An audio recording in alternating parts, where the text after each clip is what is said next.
Well, good morning. This is Plant Smart Living with Farmer Fred. I'm really glad you could join me today. It's a beautiful day here in Pennsylvania.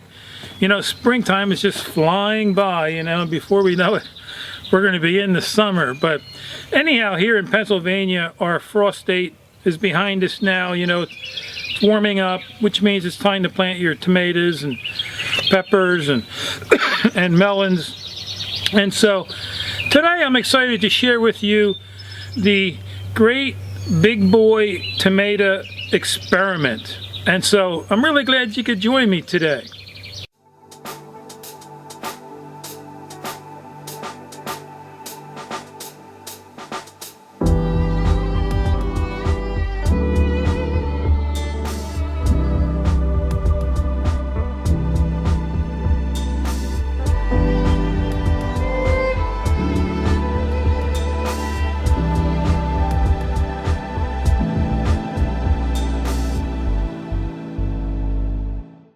So you're probably wondering, okay, what is this great big boy tomato experiment? Well, I have here some Sun Gold cherry tomatoes.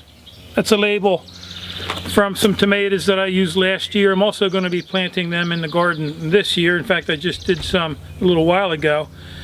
But last year I grew these Sun Gold cherry tomatoes up in arbor that I had built in the Plant Smart Living gardens. And so, my experiment last year was should I prune these cherry tomatoes or not? That's the big debate out there in the garden world. So last year I opted not to prune them and see how they would do. Now these cherry tomatoes here, they only get 1 inch in diameter. They're nuggets of sweetness, as I say, growing on the vine. I just love those things. So they can kind of support themselves, And I grew them up a wooden trellis. Well, this year I thought I would do an experiment and grow the big boy tomato up this wooden trellis. I know the wooden trellis will be able to support the weight of these tomatoes, and these tomatoes get a 10-ounce size. There are other tomato varieties, I think like the Mortgage Lifter, they get like 1 pound, and I wouldn't want to do that experiment using those, but these get about a 10-ounce size. And so the experiment is I'm going to train up 2 of these up a trellis, and I'm not going to prune them at all.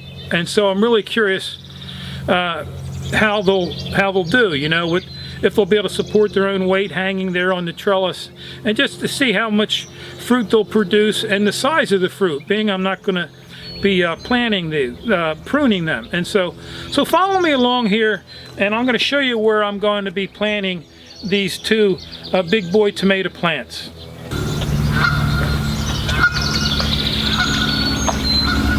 So let's head over to the back section of the garden, and I'm going to cut through this garden here and work my way over the plank. It gets a little wet here in this area, so I put a plank during the spring season.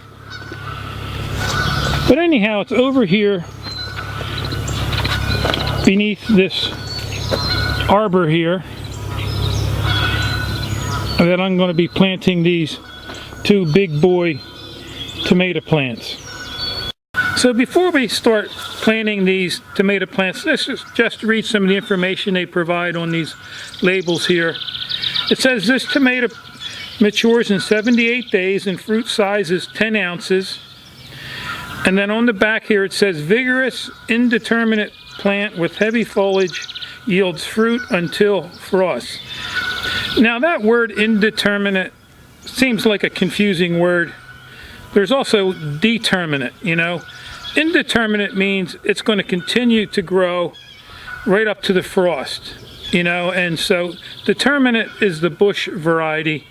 They'll only grow 30 inches high, 3 feet, somewhere right around there. And so you want to make sure in your garden, if you have enough space, to grow both. The determinate tomato plant is great for canning because a lot of it matures within a couple-week period, where then, once they're finished, these indeterminate tomato plants will continue, again, supplying you with tomatoes right up until the frost. And so that's what these big boys are. They're a vigorous, indeterminate plant. and it says transplant so that leaves are 1 inch above soil level. And whenever you do plant a tomato, here, let's grab one. Now, I bought this market pack here from Ray's Nursery nearby. It's a great place to buy your transplants. I pay $1.60 for a market pack of 6 for most of my plants. And so, and you always want to check the, it never hurts to pull the plant out of the market pack and check the root system, just to make sure they're not root bound, that they've been growing in the market pack for too long, because you don't want them root bound. It's going to really kind of stunt the growth of the plant in the beginning.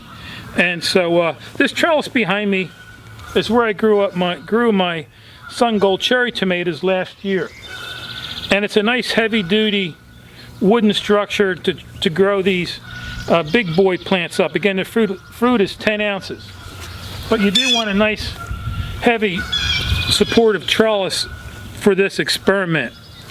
I just planted some Sun Gold cherry tomatoes on my arched trellis that I made out of a cattle panel, and that wouldn't support these type of tomatoes unless I put some wooden props under them, but then you couldn't walk through it real well if you put some wooden props. So I thought, I'm going to do this great experiment here using the big boy tomatoes. So I'm really excited to see how these plants are going to produce throughout the season without me pruning them. So anyhow, let's do the easy part. Let's start planting these, because my soil's all prepared. It's nice and loose. I work my garden fork through the soil so it's nice and friable. You want to be able to almost just put your hands right down through the soil. That's how loose it should be, because the looser your soil, the more your roots are going to spread. It means it's going to absorb more nutrients from the soil, and it's also going to result in a healthier, stronger plant and a larger plant. And so anyhow, let's get started planting these in the soil. So right at the base of this wooden trellis is or arbor is where I'm going to plant these 2 big boy tomato plants. And I'm just going to take my garden fork and work through the soil one last time to make sure that soil's nice and loose.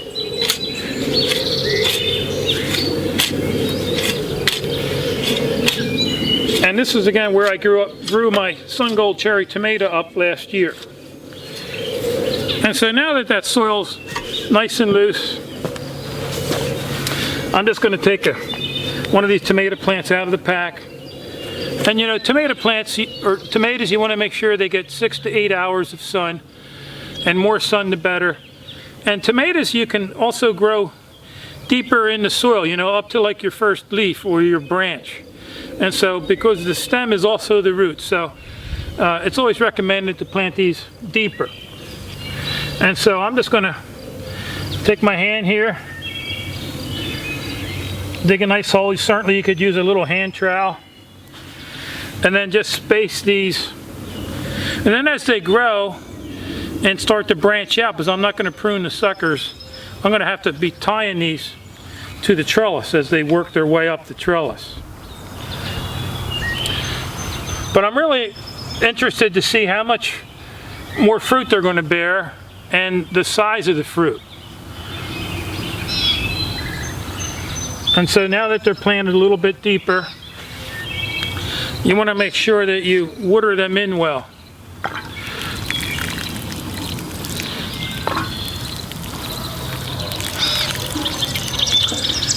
And so it's, planting out here in the garden is pretty simple. I find the soil preparation is where it can be time consuming depending on your soil. I do use the composted leaf mulch amended with topsoil here in my garden, and I amend that with alfalfa pellets or sometimes soy meal. I use soy meal because it's higher in nitrogen. I use that on my greens, a lot of my greens as well. And so, anyhow, that pretty much does it for planting these 2 plants. So anyhow, I'll keep you posted throughout the season and see how this great big boy tomato experiment goes along. And I would even recommend you to try this on the Sun Gold cherry tomatoes. Again, they produce tenfold for me since I didn't prune them. I have pruned them in the past. In fact, last year I did a video called Jungle and Jim, you know, and one I pruned, the other I didn't. And again, the results of not pruning them were just so much better. So anyhow, I just want to thank you for joining me today out here in the vegetable garden. If you have any questions or comments, please leave them in the section below. And also, if you haven't subscribed to my channel, please do so you could receive future videos. So anyhow, I just want to thank you for joining me today, and I hope you have a wonderful day. So until next time, this is Plant Smart Living with Farmer Fred.